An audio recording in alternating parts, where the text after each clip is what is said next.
Hello, today I'll be reviewing the new album from Megadeth, The Sick, the Dying, and the Dead. Their first album in 6 years. I was definitely really looking forward to this album, especially with, in my opinion, how great their last album was, Dystopia. I still think that album is one of their best when it comes to their modern work. But yeah, I did pre-order this album. I pre-ordered a signed CD, and I'm definitely looking forward to getting that. But yeah, let's go ahead and dive into the album.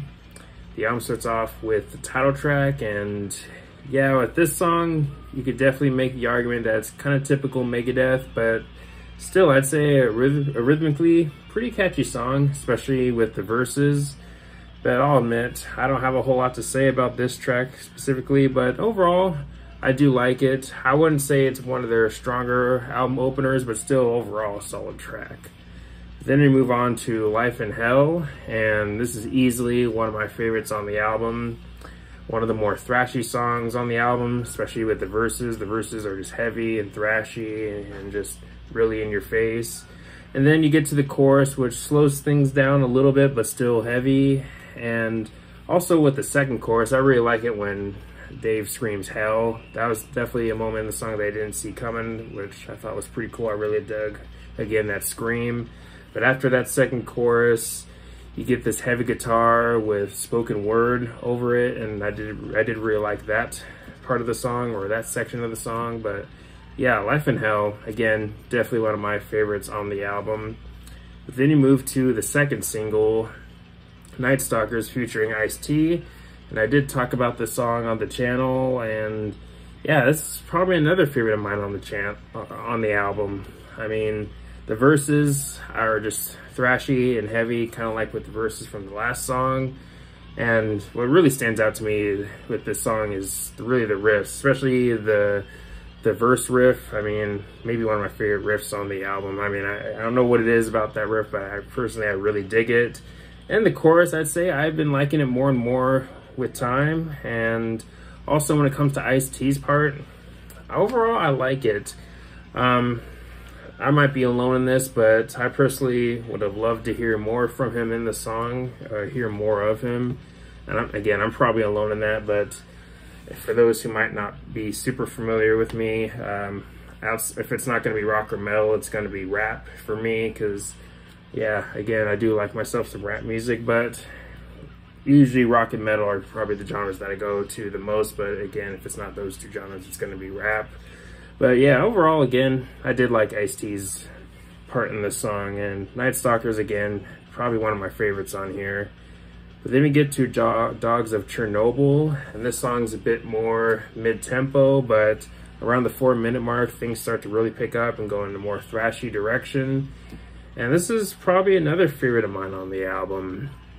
And I mean, we'll see what happens as time goes on, but as of now, that's probably another favorite of mine. But then we get to Sacrifice and Junkie, and as of now, these are probably some of my least favorites on the album. These songs, or at least as of now, have not really grabbed me all that much. For me, they didn't really offer enough to really, I guess, stand out in the album.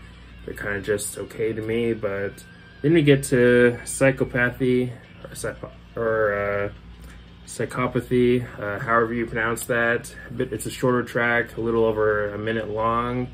With this song, Dirk takes the spotlight with his drum work, his drum rhythms, but later in the song you do get some spoken word, and overall, kind of a cool track. But then we get to Killing Time, and this is another song that's probably another one of my least favorites on here. Again, it's a bit more mid-tempo, but I will say that around the 1:50 mark, you get this clean guitar section that I really like. I do wish it was maybe a little bit longer, but still, I did enjoy that clean guitar section around that 1:50 mark. But yeah, outside of that, the song didn't really do a whole much to really stand out to me among the album. But then we get to Soldier On, and this is maybe another favorite of mine on the album. And I did review this song on the channel, and in my review I did say that this song is, to me, kind of feels like a mix between United Abominations and Dystopia, and I still do feel that, especially with the verses. And Another thing with the verses is that these verses kind of remind me of the verses from Death From Within, which was track number 4, if I remember correctly, from the Dystopia album. But either way, I really enjoyed the verses. And then you have the chorus, which is, in my opinion, maybe one of the catchiest choruses on the album. Overall, I'm still enjoying Soldier On. Pretty good song.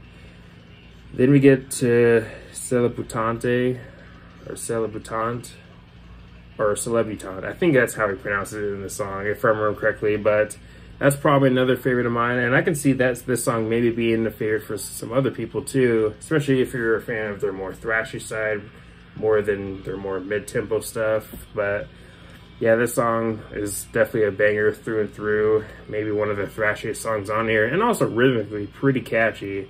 The riffs really stand out in this song, and also the solo work towards the end of the track, I really dig. The solo work just really rips towards the end of the track, and overall, pretty enjoyable song, I'd say. But then we get to Mission to Mars, and another more mid-tempo track on the album, and this might have one of the catchiest choruses on the album for me. Lyrically, I'm curious of what it could be about. Feel free to let me know what your thoughts on the lyrics on the song are in the comment section below. But yeah, either way, interesting song, I'd say, especially lyrically. I'm curious of what Dave was trying to go for with the lyrics in that song. But again, overall, a fairly catchy song, I'd say, on the album. But then we finally get to the album closer, We'll Be Back, which was the first single. Another more thrashy banger on the album, and I'd say I like the song more now compared to when the song dropped, because when the song first dropped, I liked it but didn't love it, and I'd probably still feel that way now. Again, I wouldn't say that I love it, but I would definitely say that I do like it more now compared to when the song first dropped. But yeah, overall, this song, I don't know if I'd rank it as one of their best album closers, but even if that's the case, still overall pretty good song, and I'd say a song that's gotten better with time, I'd say. But yeah, overall a pretty solid album from Megadeth. Now, which album do I like more, Dystopia or this album? I might be leaning more towards Dystopia, but it is still fairly early though. My mind on that could change at any time, but again, there's some pretty strong stuff on here, like Night Stalkers, Life in Hell, Soldier On. Mission to Mars was a pretty catchy song, and Celebutant. I'm probably butchering that title, but either way, that's another favorite of mine on here. But yeah, again, overall, another pretty solid album from Megadeth. And if I had to give this album a rating, I'm currently going back and forth between an 8 or an 8.5 out of 10 with this album. Again, like I mentioned before in my previous reviews on the channel, my rating could change at any time. But again, currently jumping between an 8 or an 8.5. But anyways, let me know your thoughts on the album. Do you love it? Do you hate it? How does it compare to the previous work for you personally? Do you like this album or Dystopia more? Let me know some of your favorite or least favorite tracks on here and all that good stuff.